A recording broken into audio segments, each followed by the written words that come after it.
Today we're going to talk about how to fit permaculture principles into your backyard gardening. The example I want to use for today is some sugarcane that I planted. Now, I had a corner of the yard that had been fighting for on and off for like the last 4.5 years. And what I'm fighting is the weeds. I can't seem to get them to die off. I don't know what the water source is. I'm assuming it's from the gardening that's happening outside my fence. It's a community area, so it's watered by sprinklers. So they are never going to die on their own. It's kind of the conclusion that I've come to.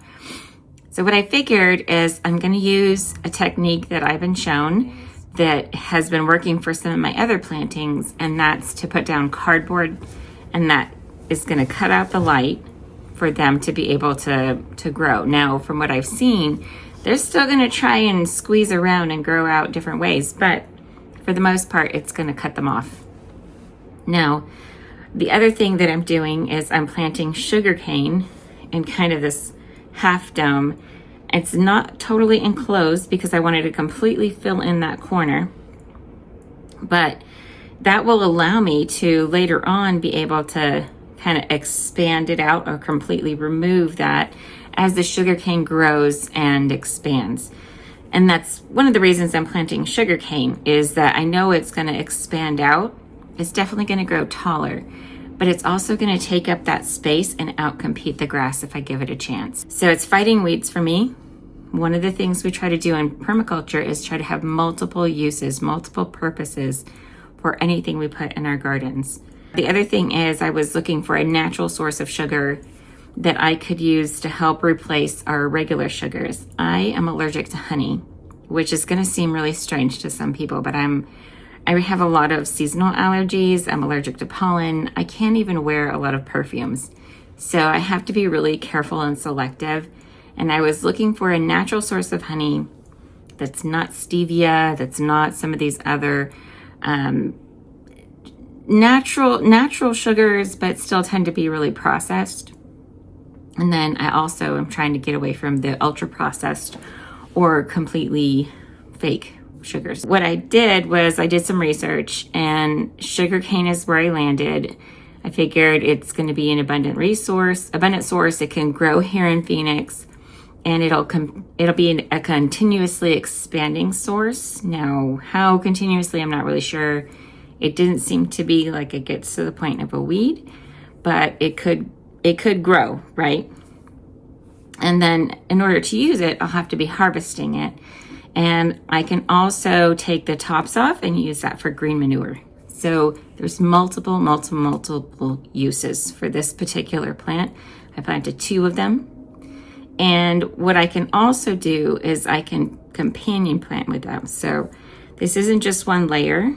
I'm just starting out small, which is again another permaculture principle. Let's see if I can talk today. It's another permaculture principle is to start out small, to do tests, and then scale from there, right? You don't want to start out with something that you're not really sure of, you don't have any experience with, and then just expect that it's going to be great in the spot that you put it and the soil that I put it in. I'm starting out small. I just have 2 plants. I've actually been keeping them alive indoors for like the last month while I had to go travel and do some other things. And I was kind of waiting for the temperatures to come down a smidge. I still wanted it to be warm, but we're coming up on our possible first frost, and I really wanted it to be in the soil, out of the house by that point. So this weekend was the weekend, so I just got to it and got it in the ground. Now, the other thing that I used that actually started wrapping up this weekend, and I'll probably finish tomorrow because it was way bigger of a deal than I thought it would be, was my sweet potatoes. Now, I love sweet potatoes. I'll eat sweet potato french fries.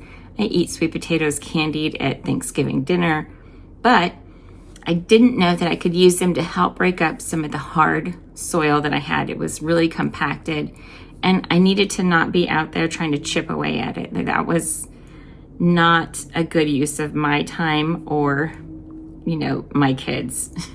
So instead, I just dug up these narrow trenches that were just like maybe 4 to 6 inches wide, and then maybe a foot or two across. I did 2 trenches. One of them was longer than the other.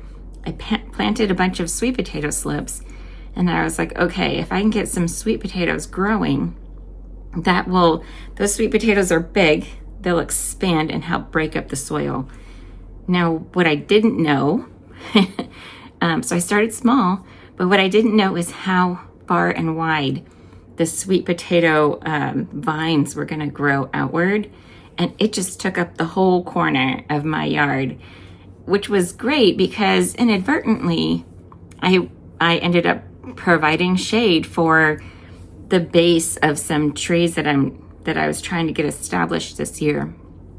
So I have it's a vitex, and then I've got a shrub there that's growing pretty tall that I'm going to have to trim back. But then I also planted a pomegranate tree all in that same area, and I was worried because it grew so fast that it grew in and covered the area before I could get water going to my pomegranate tree. But somehow, with the shade that it provided and the water that was already there, it's actually done fine. My pomegranate tree has survived and it's thriving. So I'm so thankful and grateful all of it worked out. I was already thinking I'm just going to have to replace it. Again, starting small, building up, and then working my way across. So I haven't just gone to town, torn up my whole yard. I did that already.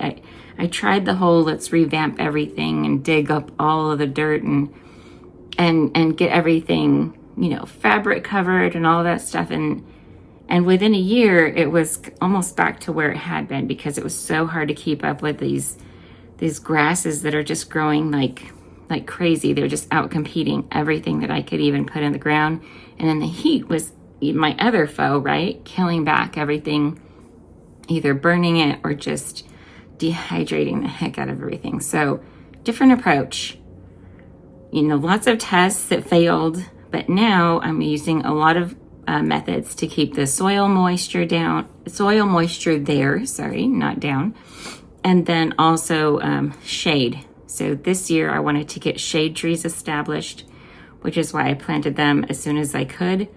And those are doing well. They're not necessarily going to be providing shade for a lot of things yet. It's going to take another year or two, but they're in the works and they're established. And so now I'm trying to get ready for planting for this fall season. I'll probably have about 30 or 60 days at the most, maybe 45.